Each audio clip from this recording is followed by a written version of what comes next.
Good afternoon and welcome to this special discussion as we come together to mark the International Women's Day 2026 ahead of 8th of March, which is official day, as we reflect the importance of expanding opportunities for women, not just in Kenya, but globally as well. It's a privilege to be moderating this conversation here under the theme, Give Access to Gain Equity. And of course, access is a very powerful word. When we talk about access, it means opportunity to financial security, opportunity to good healthcare, opportunity to simply be heard and valued. And that's why we're having this conversation here. And certainly a discussion that is especially meaningful because of the diversity of the panelists that we're having this conversation with. We're fortunate today to have a panel of leaders whose work spans business, finance, and even healthcare, sectors that play a very critical role in expanding access and opportunity. I'll begin with this beautiful lady who is sitting on my immediate left, Dr. Rizwana Pirboy. Dr. Rizwana, she's the General Manager of Lions Sight First Eye Hospital and a recipient of the Order of the Grand Warrior. Dr. Rizwana is a passionate advocate for preventive healthcare and community outreach, working to expand access to essential health services for undeserved populations. Thank you for being with us here this afternoon, Dr. Rizwana. We also do have Betty Wamaitha, who is the Chief Marketing Officer at Quickmart. Betty is an accomplished marketing leader with extensive experience in brand strategy and retail growth, helping shape how one of Kenya's leading retail chains connects with customers and communities across the country. And finally, we are also joined by Anna Manyara, who is the Chief Operating Officer at Jubilee Life Insurance. She's a seasoned financial services leader with expertise in life insurance, retirement solutions, and operational transformation. She also plays a very key role in driving innovation and efficiency within the organization. Just to start and simply say thank you for coming to have this conversation with us on this such an important day. And we have a fantastic audience as well here. We'll be giving them an opportunity later on to ask a couple of questions to our panelists. But just to start this conversation, but also very simply from a reflection of where you sit, Dr. Rizwana, I'll begin with you. When we hear the phrase, give access to gain equity, what does that mean for you in the context of the work that you do? Thank you, Zainab. In our line of business, when we give access to gain equity, what it means is taking access to healthcare to the people and giving this especially to women where they are, so that they're able to transform not only their lives. When you give access to a woman, it's not an individual thing. It's actually an opportunity. It transforms the entire community ecosystem. Right. So for us, that is the most important. We do it in two ways. One is by taking an outreach to different parts of the countries, to the rural communities, to the underserved communities, because women, as we know, generally tend to leave their health as the last priority. They take care of everything else but. And usually if you're able to give them this, the ripple effect is that the children, their families, their communities, and even the next generations improve. So for us, reaching out to the women to give them this access is critical. Indeed. Betty, from where you sit, the work that you do, what does it really mean for you when you talk about giving access to women? Great, thank you, and good afternoon to everyone. So for us, giving access is looking at giving opportunities to women to supply retail. For example, today when we think about the backbone of our economy, agriculture, it's driven by women who are subsistent farmers, back home. So today we are happy to say out of 14,500 farmers who supply us directly as Quickmart, over 70% of those are women. And so when you empower that woman back home to bring her cabbages, her tomatoes, her onions to the supermarket, it means there's a ripple effect. That shilling goes further to educating children, to taking children to hospital and making our societies better. So it's also availing work opportunities. Today, when you walk into the store, you'll see women at the counters who are cashiers. You'll see women across the aisle and all the way up to management. So it's making sure that women have access to opportunities so that then it's available to the rest of the community and society. Indeed, very powerful. And we're going to talk about the strategy and the systems in place to allow and give the pathways for women to reach those positions. But Anna, from your perspective as well and where you sit, what does that mean for you personally? So, Zainab, as was earlier mentioned, I work for Jubilee Life Insurance, which is part of the Jubilee Insurance Group. A group that has 3 entities, Jubilee Life, Jubilee Medical, and Jubilee Asset Managers. And very proud to say that 49% of the population that works, the workforce that works for Jubilee is women. And 49% is a big number. I think you deserve a round of applause for that, by the way, right? Yeah, and not just the workforce, but also in EXCO. So when you look at the EXCO constitution across the 3 companies, you find that 45 to 50% of the EXCO leaders are women. So what does that then mean in terms of access? It means from an opportunity perspective, from a talent acquisition perspective, from recruitment to onboarding to opportunities in terms of leadership opportunities, we provide equitable access to those opportunities. And equity is really removing inequality, ensuring that there is an equal platform for all to be able to participate in. So when we do talent acquisition, and our workforce is on average 35 years old, so we are mainly a millennial company on average, mostly Gen Zs and then some millennials and a few Gen Xers. But when you look at our transformational agenda of digital transformation, automation, a lot of those job entry positions go to women, to young women, so data scientists. You look at complex topics like finance and roles like finance. We've had people in very technical roles, actuaries, they are women. And so from a financial services perspective, wherever you look at it from an entity perspective, women are mainly and highly represented. That's fantastic. I mean, inclusion is definitely the core aspect of making sure that women have these opportunities. Dr. Rizwana, from your work as well, what does true inclusion really mean for you, away from the policies and the numbers and the statistics, really? True inclusion, of course, is policies and processes establish inclusion, but true inclusion is when you bring diversity on the table, where the systems and the practices that we are putting in address the reality on the ground. Because it's very easy to give a solution, but it may not work in a cultural context, it may not work in a societal context, so we have to address true inclusion by making sure that the voices of the people for whom you're giving the access is heard when we are creating the processes and the practices, such that you take care of every little thing in order to make it sustainable. And from a cosmopolitan ecosystem perspective, you are taking care of every need differently, because every community, every woman, every society will have a little bit different, and we need to make sure that these things are taken into consideration to give them that dignity and that opportunity and that freedom to be able to grow and live. Right. And I think you speak of such an important aspect there, equity, that every woman in every area has a different need, and I think that's where we need to focus on. Betty, for many people, retail is their first, sort of step into workforce. Myself, I started working in a supermarket when I finished high school, so I can imagine how important this is. So how can companies be intentional in making sure that, that first opportunity that a young girl is getting out there is meaningful, especially for young girls?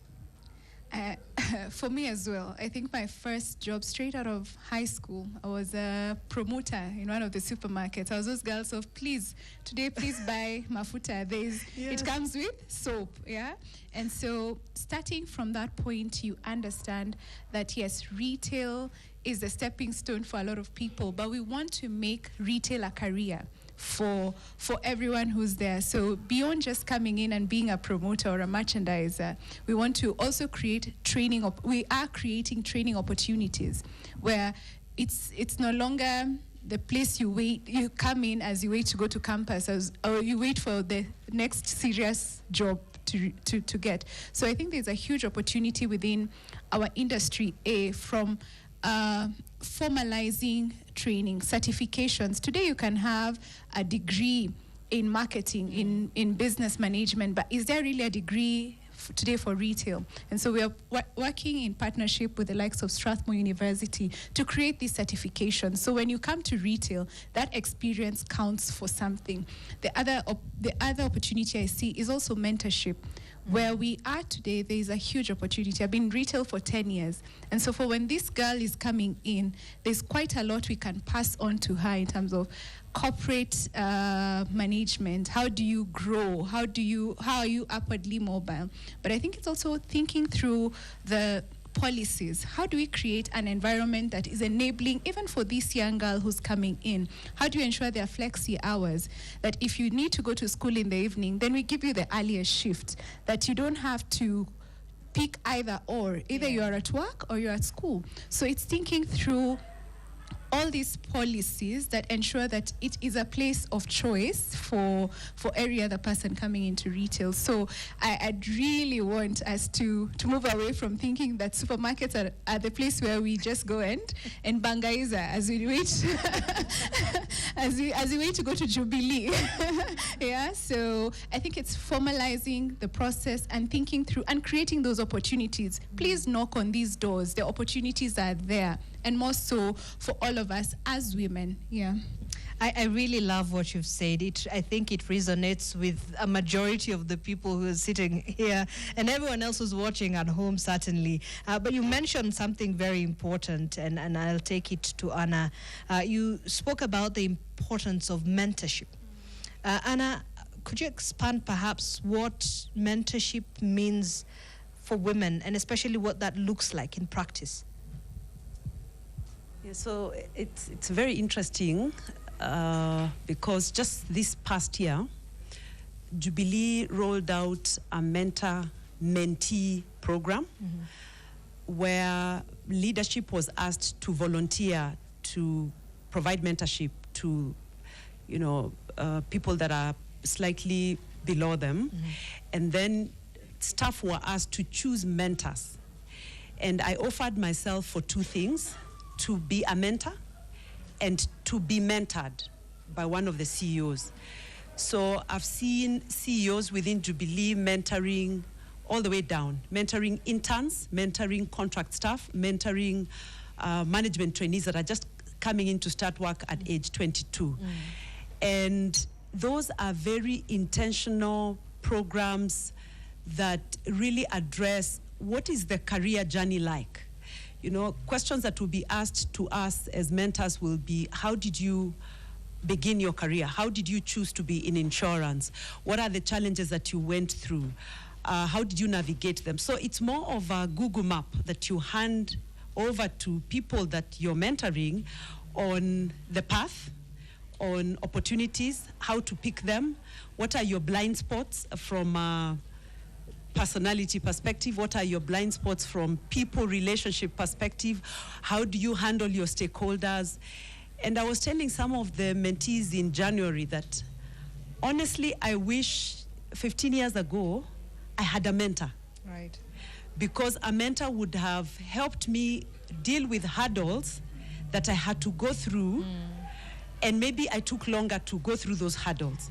So the other issue I have picked in that mentee relationship is that not everybody is willing to offer themselves to be mentored. Even in this room, if you ask how many people have a mentor, not everybody has a mentor. Why?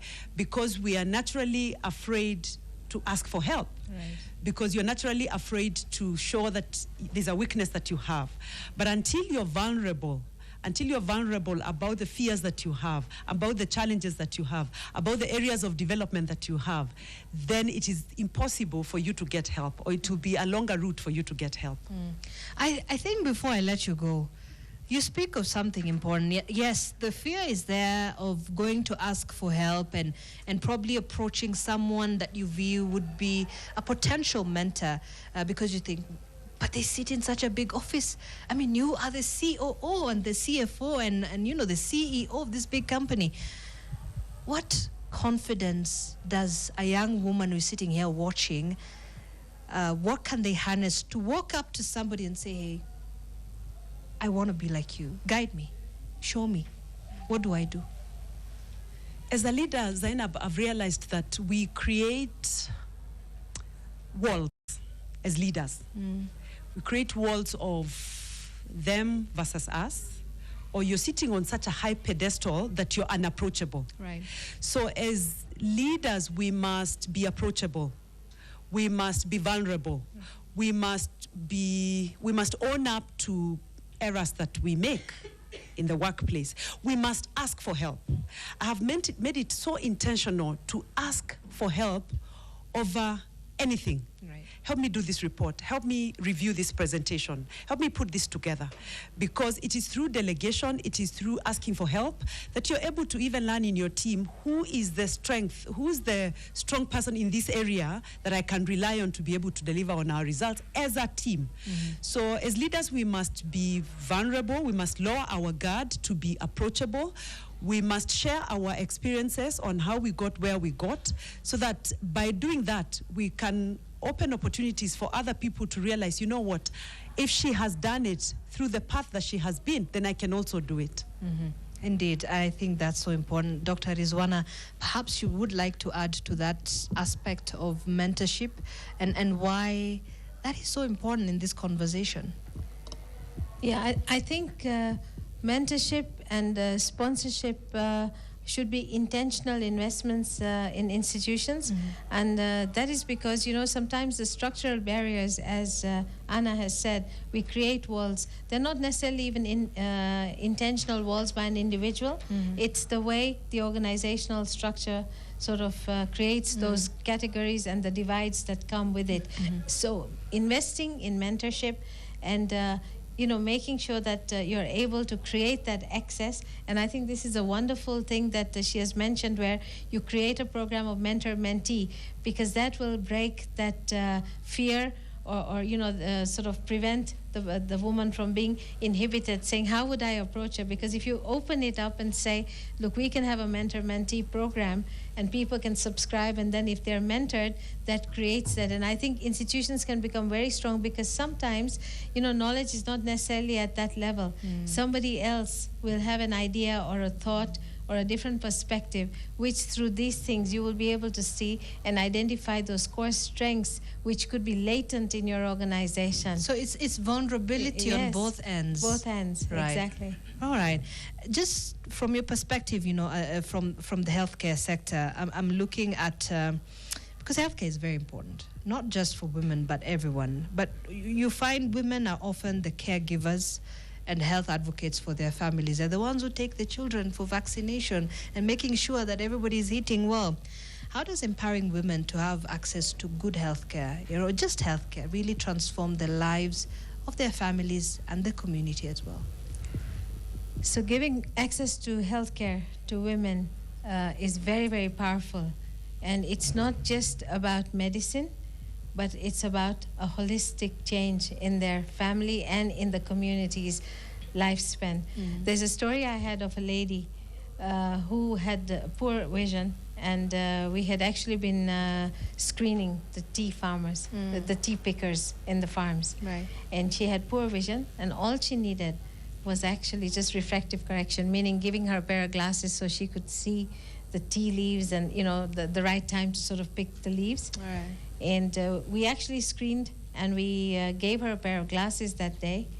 And incredible, after a week, when we were going back and I spoke to her, she actually said that that pair of glasses had actually doubled the productivity. Wow. So she was Can you actually- look at that? Wow. And she said that now it actually meant that she could get her children not just better education, she could think beyond just education and survival. She actually said, I can see the future beyond survival. Wow.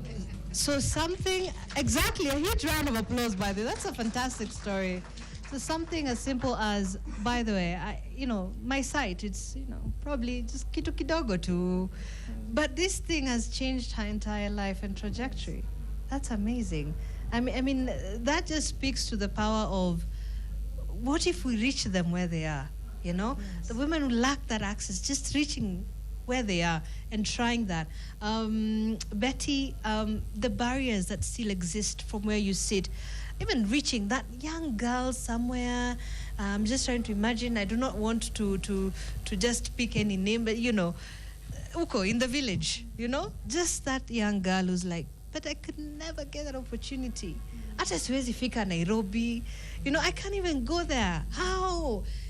But as a leader from where you sit, what are these barriers that we still need to work on? There are quite a number of barriers still barring us as women from accessing opportunities. So it's logistical, it's financial, it's also education. But I'd also say that a lot of us as women, we tend to disqualify ourselves way before. Yeah. So when you see an opportunity today that's advertised in the newspaper, we will tend to want to tick all the boxes before we even attempt to apply. Is that correct, ladies? Whereas our guys our counterparts on the other end, audacity is their main. Right. So I'd say for us, I think the opportunities are there in our country. And across all the levels, we need to believe in ourselves. We need to believe in our ability and our capabilities as women. And yes, as the barriers exist, equal opportunities exist. So do not discount yourself. Do not disqualify yourself before you knock. You may just knock. Yes, you may not get the opportunity, but you'll get some very valuable feedback. So to the girl who's in the village, who's feeling like Nairobi is too far away, it is not. If we were to each be to tell our stories and where we started and the journey we've gone to get to where we are, there are opportunities. But I also think it's important for us to send the elevator down, yeah? Give open doors for women. Speak about women in these rooms that we are in, right? Let's have a mindset shift. Everywhere we are, I think every time I'd sit next to a woman, it's to compliment her, it's to encourage her, right? Let's be our sister's keeper. And so as we may not be able to clear all the barriers for the other women, I think the opportunity for us is every time you have your small sister, your cousin out there, when you go to a country for Easter, are you taking an opportunity to speak to those girls there and tell them what is possible, yeah? That it is possible for all of us to flourish and to thrive. So I think there's that for every obstacle, there's equal opportunity. And that's the mindset I'm in, abundance for all of us as women. Yeah. That's a beautiful mindset, really, the abundance mindset. You speak about something I really like, audacity. That women, you need that audacity. Sometimes you just need to know that you have it. Even if you do not fully have it, you will get it, ukombele. But yes, Anna, from a private sector perspective, what do you think are the biggest barriers preventing women from accessing these opportunities that are there? So Zainab, I want to start by saying that 5 years ago, where we were is not where we are now. Right. And where we were 10 years ago is not where we are now. The cultural norms that were there previously have come down. And women are being viewed as equal partners in many areas. So if we go to financial services, there has been progression in terms of the number of CEOs we have in the insurance sector. Right. 10 years ago, 5% of the CEOs in the insurance sector were women. Now, 10 years later, 25% of the CEOs we have in insurance industry are women. That's a 50, including in Jubilee. Exactly. Right. That's a big jump. Yeah. And that just tells you that in another 5 years from now, the story will be very different. And the story will be different because of access to education, access to programs we are talking about like mentorship and coaching, access to sponsorships from an education perspective, and the fact that stakeholders now believe in women. Boards believe in women. Women are naturally hardworking, they're diligent, they're methodical, and they see processes to the end. So because of that, an investor would want to entrust their business to a woman. Now, in terms of opportunities, the workplace has also changed. Many private or corporate sector employers now have an environment that allows women to have children, okay?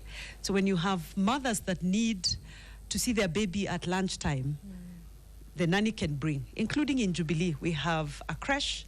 It's manned by a professional nurse, you know, and if your child is unwell or your nanny is off, you can bring the child to the workplace, and you can go and see them because the nurse is manning that child. So the workplace has really been transformed in a lot of corporate setups to the point that it has provided, you know, a conducive working environment for women. Earlier on, we heard about flexi hours, you know. You can clock in at 6 a.m. and leave at 3. You can clock in at 7 and leave at 4. You can clock in at 9 and leave at 6 p.m., you know. The fact that you can do remote working, a hybrid of present at work, you know, working remotely. These are actual opportunities for women to thrive when we didn't have them 10 years ago. So I think there's more opportunities than barriers now as far as women are concerned.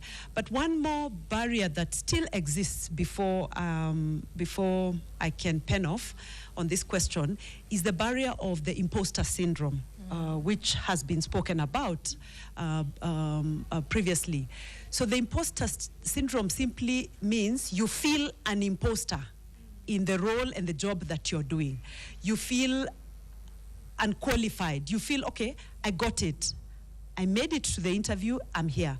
But am I capable? So it's the self-doubt, the lack of confidence.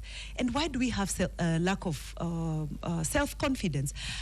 From my experience, I think the lack of intentionality in building ally networks within your workplace, you know, you've had boys clubs.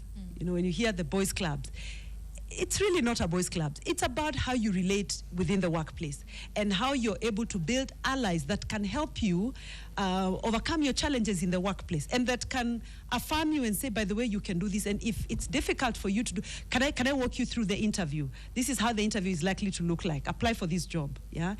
She pointed out that when a job is applied, you want to tick 10 out of 10 boxes. Sometimes our male counterparts tick 6. And they're very confident. So we need to believe that we have what it takes from a technical capability perspective, from an ability perspective, from a confidence perspective, from an experience perspective, from a networking perspective, to be able to show ourselves out there and go and do it. And then lastly, opportunities are taken. They're not given, okay?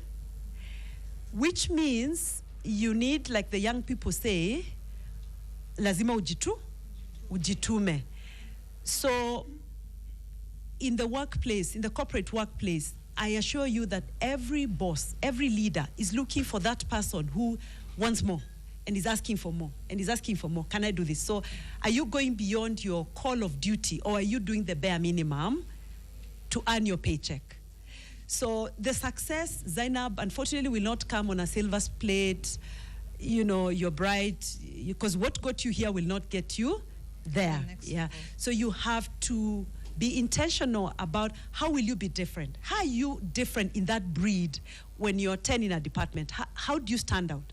You stand out by demonstrating that you have more to offer, because it's about return on investment. Why should I promote you? Because I'm going to get more. Let me ask you this, and I like that you're optimistic and very positive, but you know this thing of bad girls get to the corner office, or is it the good girls don't get to the corner office? That you have to be out there and you have to prove yourself and you have to go for it and you have to be aggressive.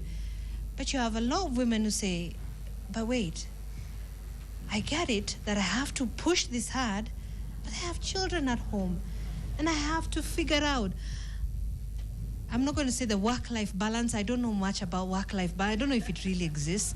But look, I have this other life at home. And when I finish this work and I have to go home and I have to be a wife and I have to be a mother and I have to do this and I have to be a daughter. And it's a lot for women. How do you even balance that? I would not say that there's a perfect balance. Yeah. And you're not going to get a perfect balance. Okay? It's a question of how you're delegating. And that's where the networks are coming in. So I've got children that I have to go and check their homework. But then, what quality of house girl do I have? Have I done quality assurance in having a helper in the home? Because I need to delegate as much as possible to her as a house manager so that she can check homework. What I'm coming to check is a second level check. I'm not doing first level and final level because it's going to take me 30 minutes, which I don't have. Okay? How well is my home organized around the meal planning? Clothes have been washed, ironed, everything. As in, the home is running perfectly. All I need to do is to confirm menu is this, things are shopped. She should be able to do online shopping, okay? Okay, she should be able, because she knows the routine of what we order and what we don't order, right? Then there is also creating systems that work for creating structures. The way you have a structure in the corporate place, you need a structure to be able to function properly in a home. Right. Then we so that you don't lose it. So that you don't lose your mind. Yes. Then we have people around us that we don't ask help from. We have spouses. Yeah. Many times, professional or career women who are married want to do everything. But believe you, our spouses are willing to give assistance, but we don't ask because I can do it all. Yeah. So you drain your battery and you burn out while you're trying to be the superwoman because you're not asking for help. There is school day, there is a parents' day to go to discuss grades with the teacher. You still want to go. There is sports day, you want to go. What is his role? Okay? There is someone to be taken to the salon. There's a daughter to be taken to the salon. Why can't he take her to the salon when you're doing your PhD on a Saturday? You know? And then there's now delegating in the office. Okay? I sat back recently and I asked myself, I've got these resources and I don't think I'm delegating sufficiently. Yeah. So I'm very intentional about asking for help. Right. And only doing what I must do from a value addition perspective. So whether it's in the home, whether it's in the workplace, whether it is in church, whether it's in your mother's family that you're running affairs for, believe you not, there are people around you, your siblings, who can carry a lot of the weight that you do. And then your role is a leader. You're supposed to be a leader. You're supposed to be casting the vision and then supervising and just giving oversight so that it gets done as the vision bearer. Correct. And you create a really good picture of how it can be done. But as much as you said, it is a tough journey, really. It's not as easy as it looks on paper. But Dr. Rizwana, certainly the opportunities are there, and women know that we have to go for those opportunities. But of course, there's so many other things that surround a woman's life or part of woman's life, like I mentioned earlier. That balance that Anna spoke about, and designating and making sure that you have structures at home and in your corporate life or wherever you work as an entrepreneur to be able to succeed. How important is it, do you think? And how has it worked for you, perhaps, from your own personal experiences? I think it's very critical, and we have to set those structures, those parameters, both at work and at home, and especially if you have children growing up, because it's very important that you give them that balance, but equally you need to have that structure, because otherwise you have two choices. Either you take a little bit of a backseat in the growing up days and then try to join, which is always hard because catch up is very difficult. So you set up the structures. So as you are planning your family and your lives, it's very important. For me, it was the case. I will give you a funny example. I used to work for Kenya Airways in those days. So it was at the airport. And if the children got sick, I would have to leave to come and all that. So the doctor said, look, when they're sick, just send the nanny. If there's anything, I will call you. It got to the point where I was in such a comfort zone. One Saturday when I took the kids, they said, oh, doctor says, Happy New Year, mommy's come today. Right. You know? And so if you set the structures, of course the balance is with you. You're not going to love your children less and they're not going to leave you. But you set up and you arrange that time. Many times when you have to study, the sacrifice is you work from 11 to 3. You sort your husband, you sort the kids, you do everything, and you struggle between 11 and 3 to get the next degree or to attain whatever your next goal in life is. But this is the hard journey and the hard reality. But the opportunities are there, and women, as Anna and Betty have said, Right. that, you know, we are better performers. We are geared for multitasking. Correct. You know, much more than our male counterparts. So we need to harness on that, think that, and believe in ourselves that we'll be able to do it. Fantastic. Betty, your thoughts on that perhaps, and even beyond employment, what do you think helps women in building that confidence? I think you spoke about needing the confidence, but building that confidence to aim even higher, to say, look, here I am. I'm sure you started somewhere and you're like, I'm not content with this. I know that I can do much more. Where did you draw that confidence from to say, I need to shoot up there. I need to get to that point. And I'm sure even as you sit here, you're thinking, I'm not going to be here for a long time. I know where I need to be in the next 5 years and in the next 10 years, and you see yourself somewhere there. Where do you draw that confidence? I'd say I've had very, very powerful women that I've looked up to from a very young age. I think I've had a relative of mine who was in the marketing space. So from as young as I could remember, it was constantly looking at how does she speak, how does she walk, and where do I want to be? And I really admire that. And I think the opportunity we have as women in the different roles and positions that we currently are holding is to be excellent, so that the next girl, the next lady has sort of like a roadmap, what she said, a Google map as to what to be. So I'd say in Kenya, we've been very fortunate. We've had the likes of Wangari Maathai, who I grew up seeing her fight for equality and for the environment. And I used to ask myself, wow, isn't that someone phenomenal? Yeah? And so I'd say from very early on, I was very clear where I wanted to be. I think for the other drive for a lot of us is the fear of poverty. We do not want to be poor. Yeah, we don't. And so that sort of like becomes that extra nudge, that extra push that tells you, hello, we are not going to sleep in today. We have to wake up and do our best. Yeah, and to thrive. So I think it's very, for me, I've had such powerful women. And of course, there are men that I also look up to, but there were powerful women who showed me what was possible. I usually say, as we give back, do you know there's a girl today who's probably never been to Nairobi? Yeah, I had a cousin of mine who we brought to Nairobi, and when we went to Junction Mall, she actually took off her shoes because she thought the place was too clean. Yeah. That you shouldn't step at such a place with your shoes.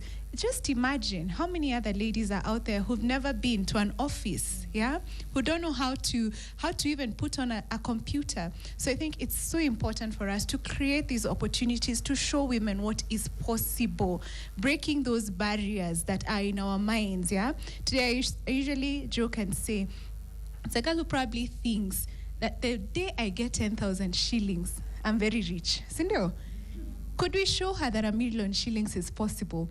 and 100 million for that case, right? So it's important to create these images and to embody what is possible for all of us. So I'd say, and a big shout out to Joanne Mwangi, wherever she is, for holding my hand and allowing me to be in this space today, and so many other women. So for all of, wherever you are, that small influence, be it your daughter, speak life to her, speak positivity, show her that she is capable and able to reach whatever levels that she'd want to. So I'd say, yes, there's a lot of opportunity for us as women to exemplify positivity in our femininity and also to be authentic. I think it's very good to say that, yes, I've made mistakes, and to own up to them so that the next lady doesn't feel she has to be perfect for her to excel. So here we are. Yes. Beautifully said, beautifully said. How many of us can say we have our Joanne? Who has a Joanne here? Actually, I am still trying to find my Joanne, honestly. But, and I hear you, but we must put that into practice. 2026 is the year. We must have a mentor. We need to figure out this journey together.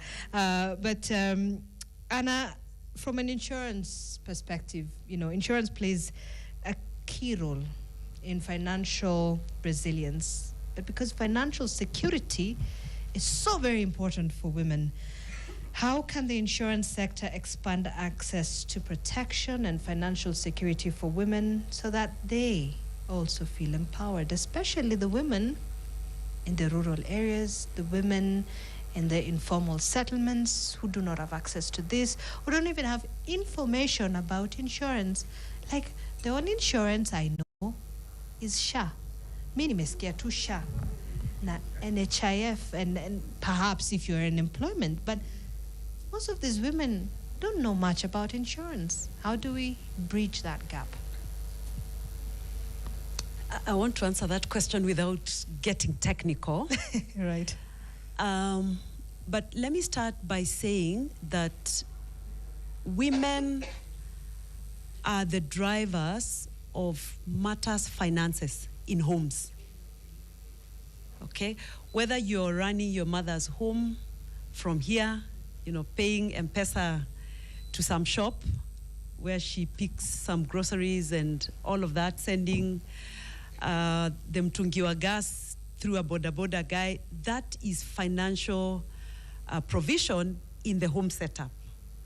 Women are also key in the urban areas in terms of decisions around where our children go to school, what kind of education they access, okay? Our penetration level of insurance in Kenya is still below 3%. And life insurance, which is where the protection comes in to protect you against financial loss if there's a sickness or if there's a death, the penetration is at less than 1%, just about 1%. Now, what is penetration? Penetration simply means how much premiums as a percentage of Kenya's GWP are we generating as an economy through insurance policies, paying premium on a monthly or annual basis. Now, the biggest barrier, as you said, Zainab, for insurance uptake or financial protection is lack of understanding what kind of products or what kind of plans do I need to have in place to be able to solution this and that goal. Let me talk about a few risks so that I demystify to you what insurance is. As we sit here, you're going to be paying school fees in the month of May, right? Because schools will close in early April.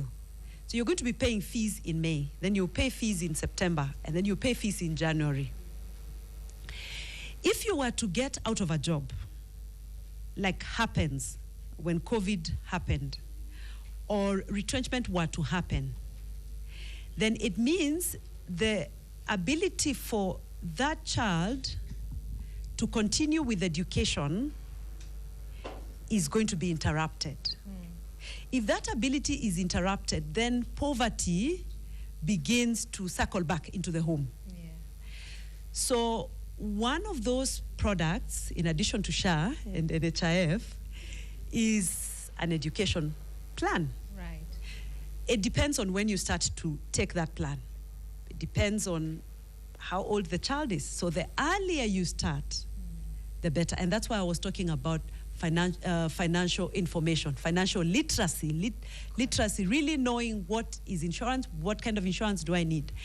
There is also the mystery that insurance is for the very wealthy, right?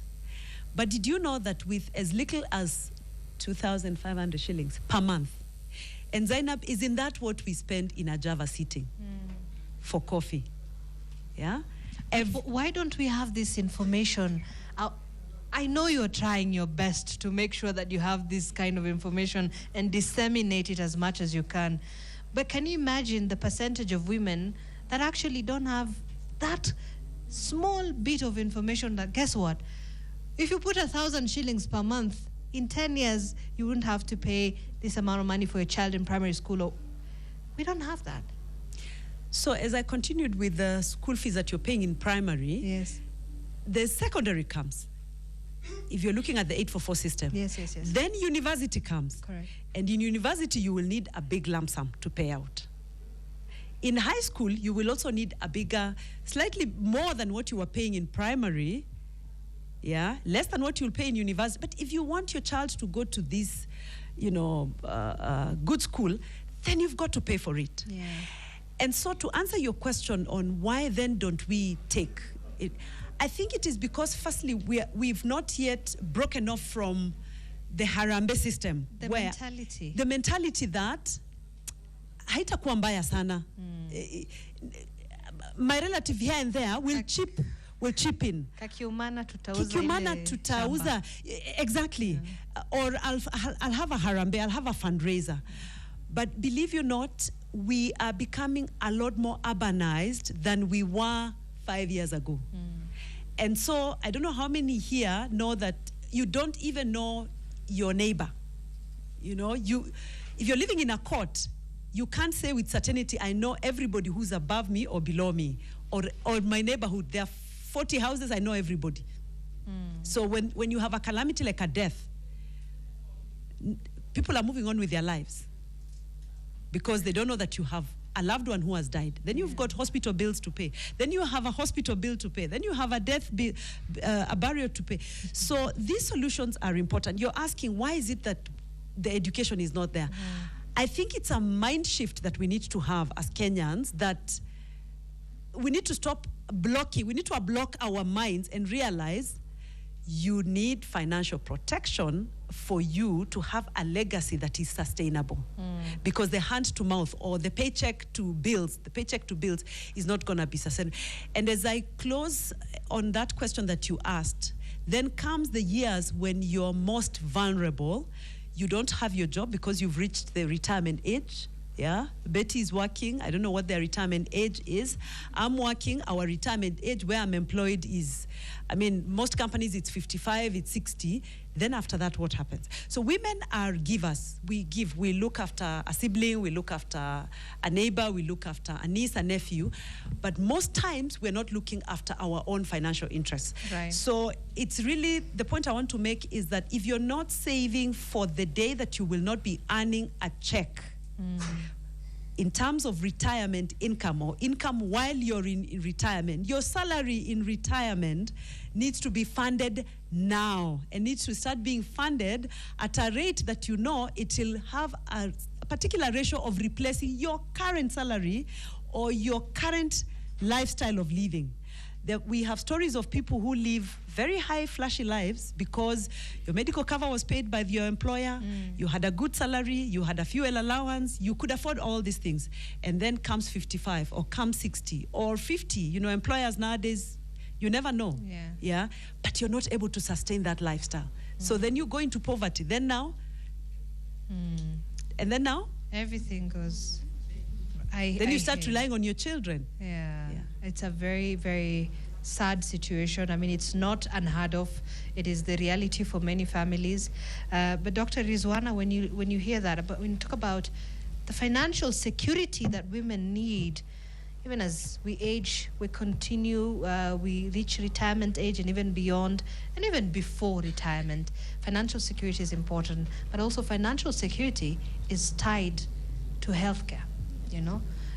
For you to be able to get good healthcare, you need a good health insurance, for example, a health plan, but you also need to be able to access that healthcare. Talk to us about that and that opportunity that we need as women to look at and say, look, I am 25 years old now, I am 30 years old now, but in a couple of years I'll be hitting 40, I'll be hitting 50. I need good healthcare. I need to be able to know what my body looks like in that age, and that I'm able to have the opportunity to go to a good hospital and get good healthcare. Yeah, I think it's very critical, and it's very important that women who have always traditionally taken care of everything else, they need to take care of their health and well-being at an early onset. I can tell you it's very important, and access to healthcare, the two things that we realize. One is that, of course, women make themselves the last priority, and the other one is that you need access to healthcare where you are. And leadership appreciates this, but it's very important because we need to be able to advocate for good healthcare as well as managing lifestyle. Today, our lifestyles have changed as we have developed. We were not what we were 10 years ago, etc. With the rapid change, which is also percolating into the rural settings, what is happening is obesity, diabetes, all these things are coming up.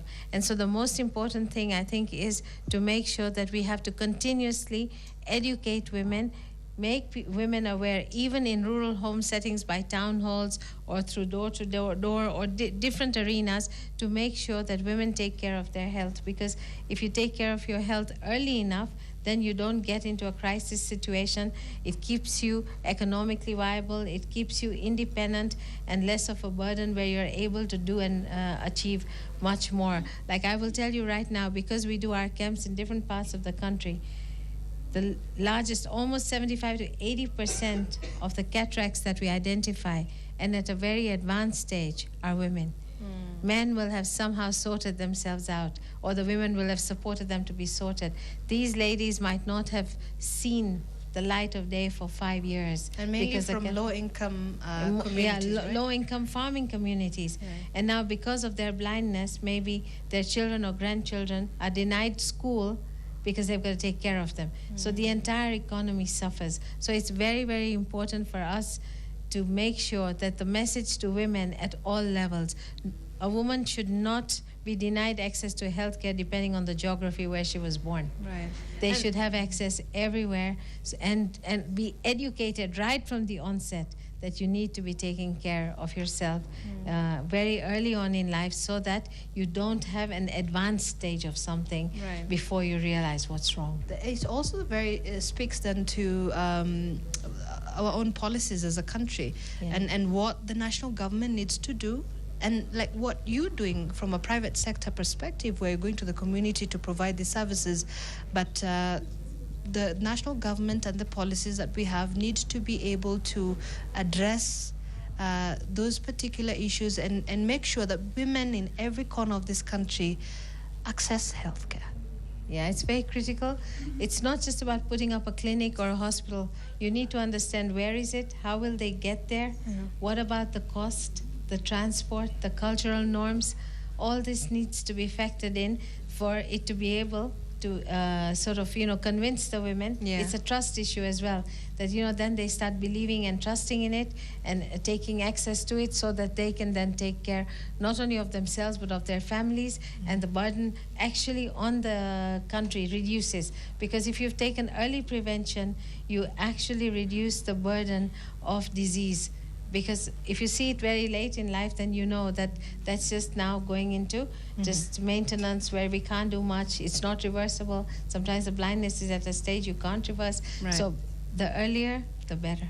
Right. Access is an extremely important thing. I will be opening up this conversation to our amazing audience who've just been listening and getting the inspiration from our phenomenal panelists in just a moment, in about 4 minutes or so that we can have at least some 10 to 15 minutes of questions from the audience. Kindly, if you have a question, start thinking about how you're going to craft it.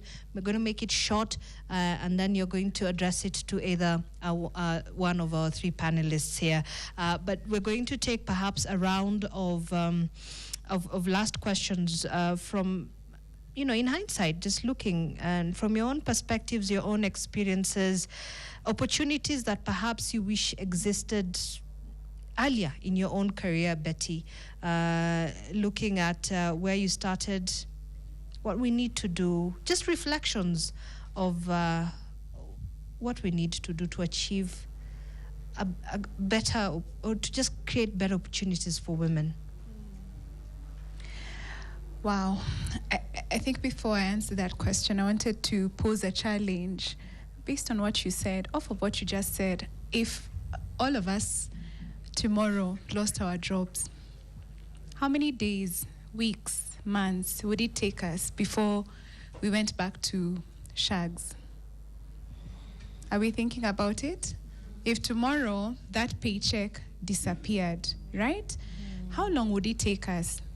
And what then becomes the lives that we live, not just ourselves, our children and the communities? So I think it's very important for us as women to start thinking through, how we are spending.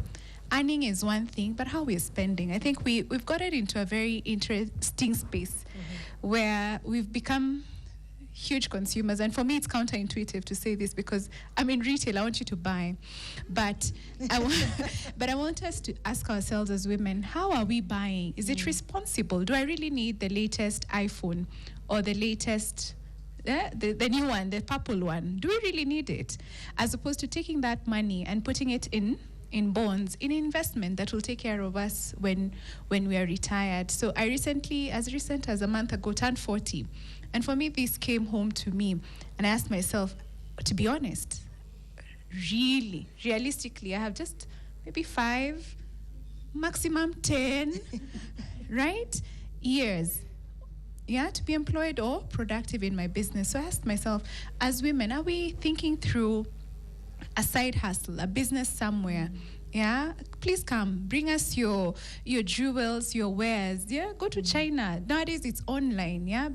Bring those clothes. Let's create, as much as we are spending and buying, let's also create equal income. And to your question, so for us ladies, I think and for all of us in this room, let's challenge ourselves to really think that YOLO lifestyle. I think we cannot be YOLOing in our advanced ages, but let's have that financial discipline so that our future is secure. That shilling kept is a shilling that will take care of you tomorrow. So what do I wish, as I reflect, was more? I think I wish there was more financial education for all of us.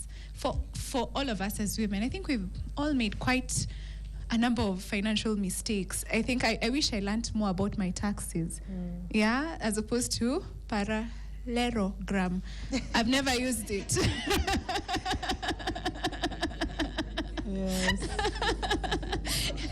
And that's the challenge I'm posing to, and that's the thought I'm having today. When I sit with my kids and the education they have, it's so practical.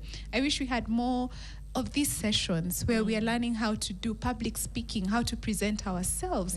How do you walk into an interview and ace it, right? I think a lot of us, those skills we did not learn. I'll speak for myself. And today when I'm thinking, when that KRA announcement comes, lipa ushuru uji tegeme, I'm like, guy, where do I start? I have to hire someone.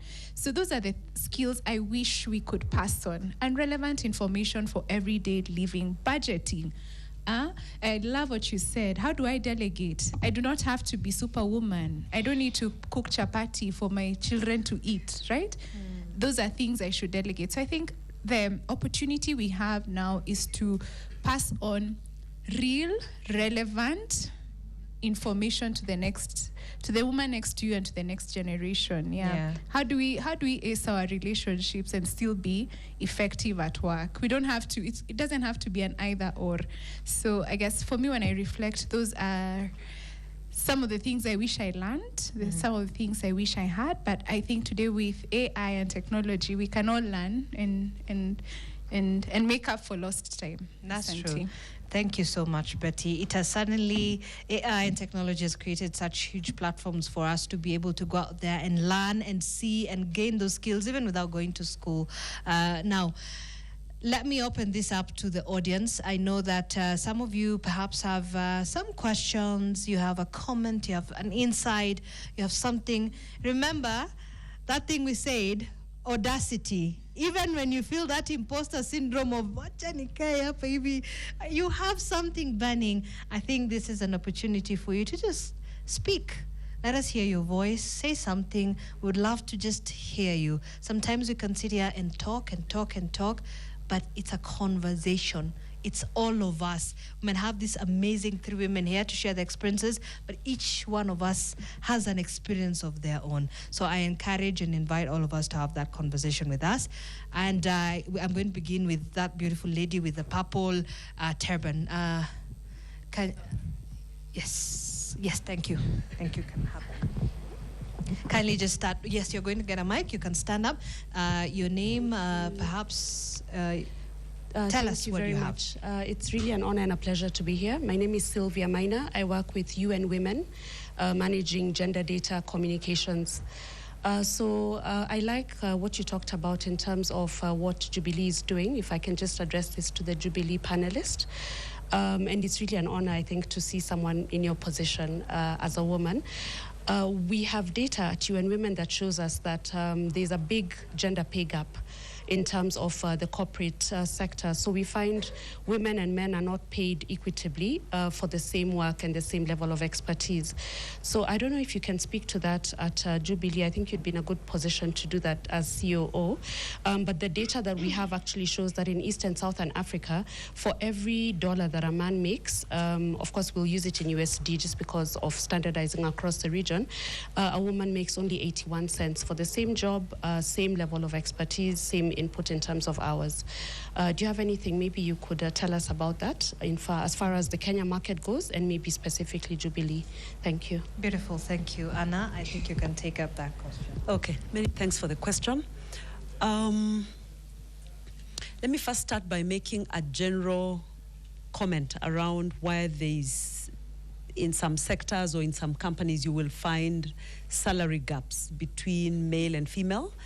It goes back to the earlier point that we were making, that women traditionally did not take technical roles. So they didn't take finance roles, they didn't take engineering roles, they didn't take analytical roles, they didn't take computer science roles and degrees. And because the technical roles, not many women were doctors, okay? And because those technical roles are better paying, then you have that parity gap in earnings. But given where we are now, and the data I gave you that on our average age as a group of almost 1,000 employees is 35 years old, it tells you that the crop of staff that we have, the workforce that we have, is very young and have had sort of equal education. They've had access to all the technical studies that previously women would not have access to. So we've got data scientists as women, we've got CFOs as women, we've got COOs as women, we've got CEOs in Jubilee as women. So that should not be a challenge going forward.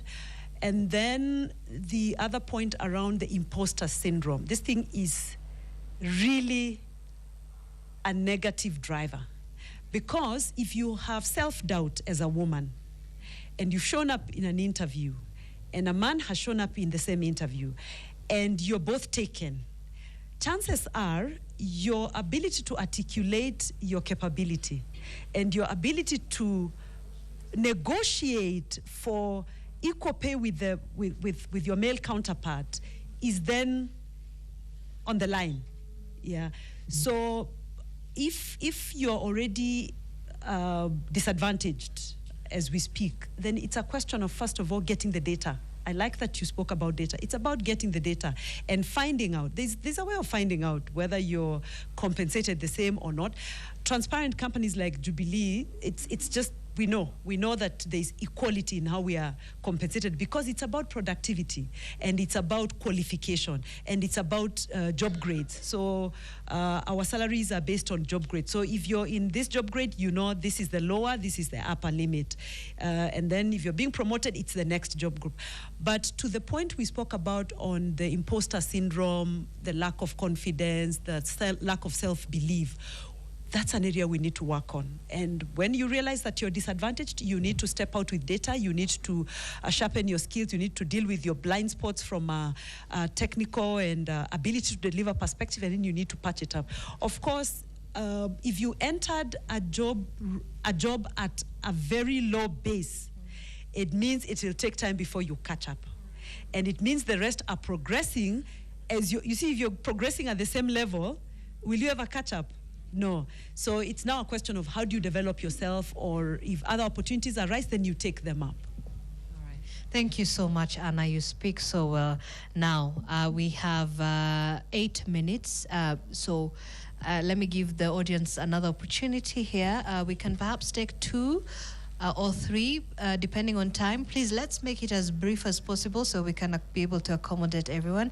Thank you, my dear. You can start with your name kindly.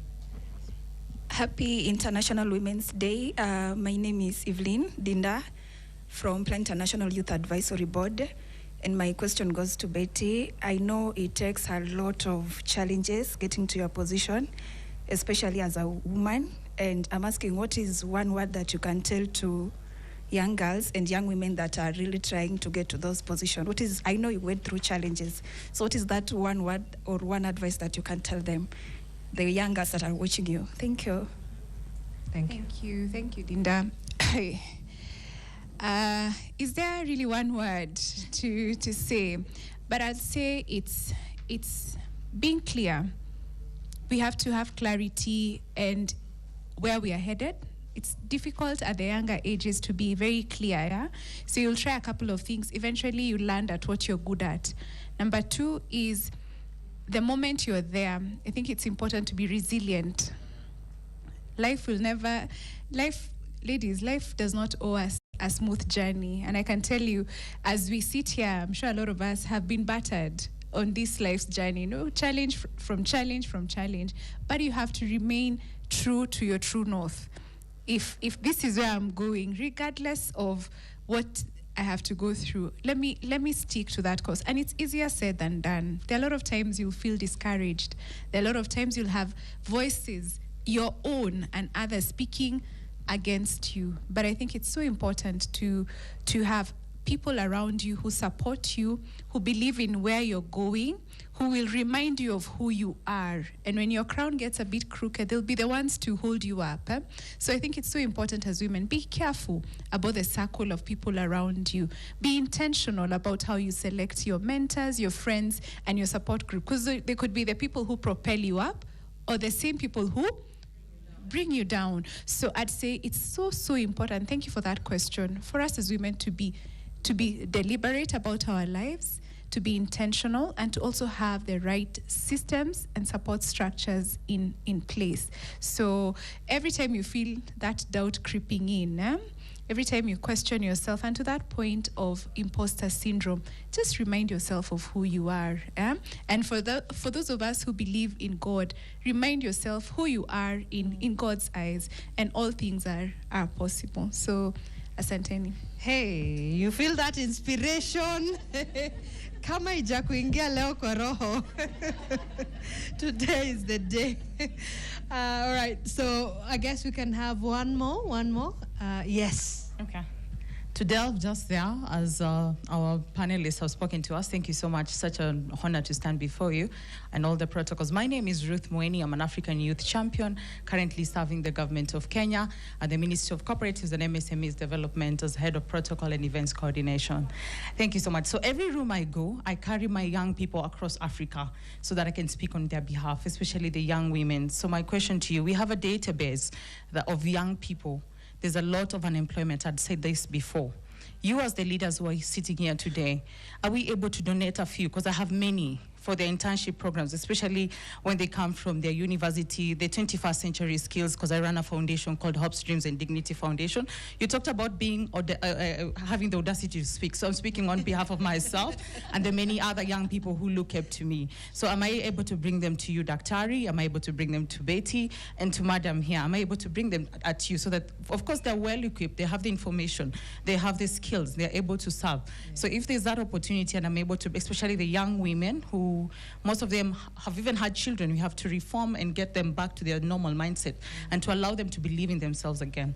Lastly, I look forward to one day being the deputy president or a chief of protocol of this country. Talking about the imposter syndrome, when you speak about it, it happens. Everyone who's sitting here, today we had a very interesting session called the board, one of the master classes. That was a really amazing session. I wish you were there. That was deep. Is it? That was really deep.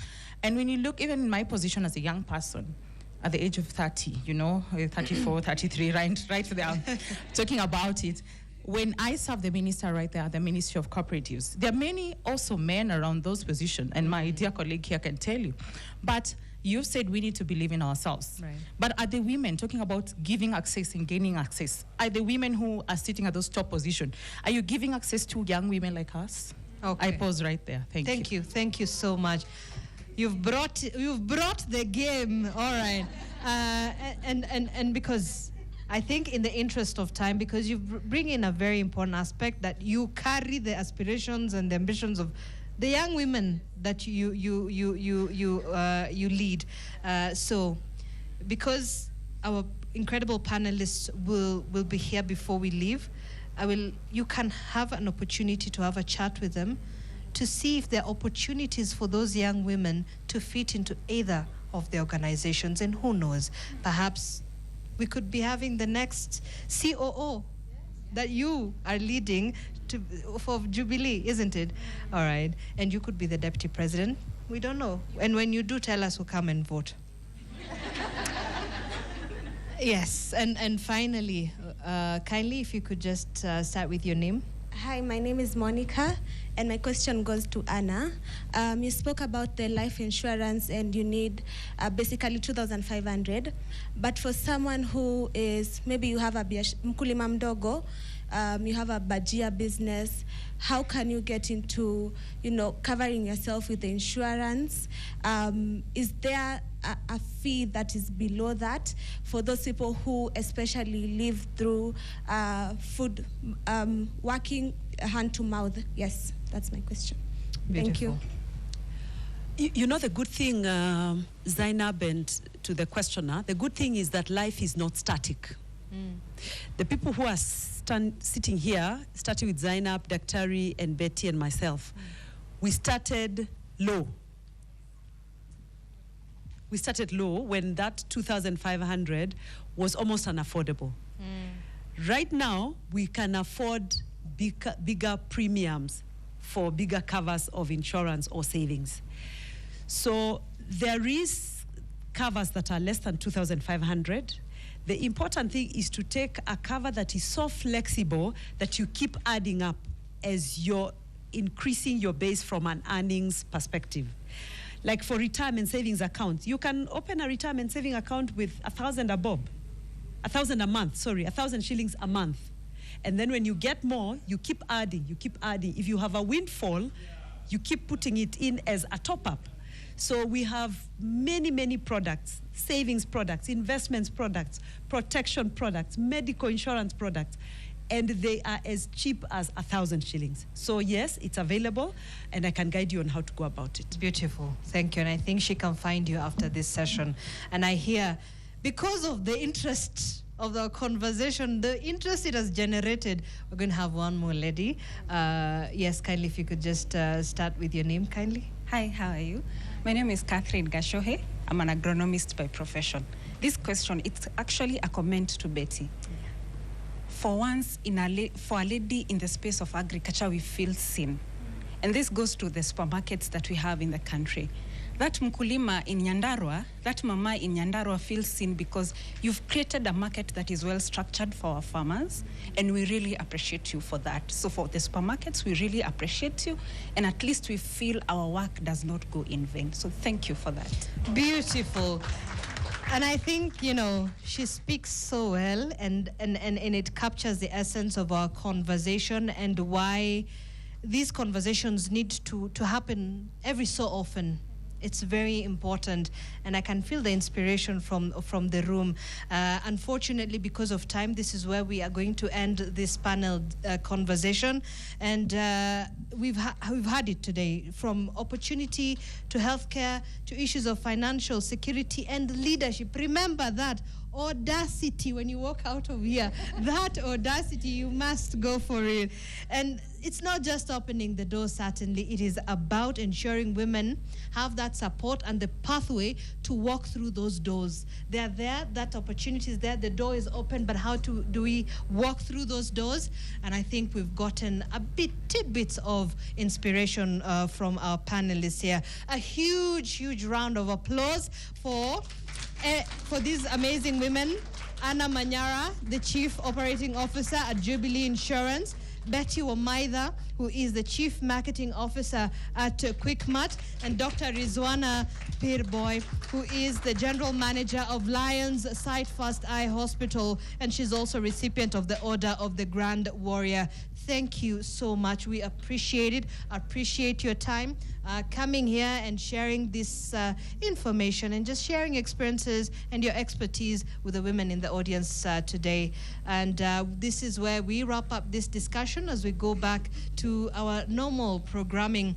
But here at the Movenpick Hotel, we are going to be having more conversations and the gala dinner later this evening here on NTV. So join us if you have the time. My name is Zainab Ismail. Thank you for watching.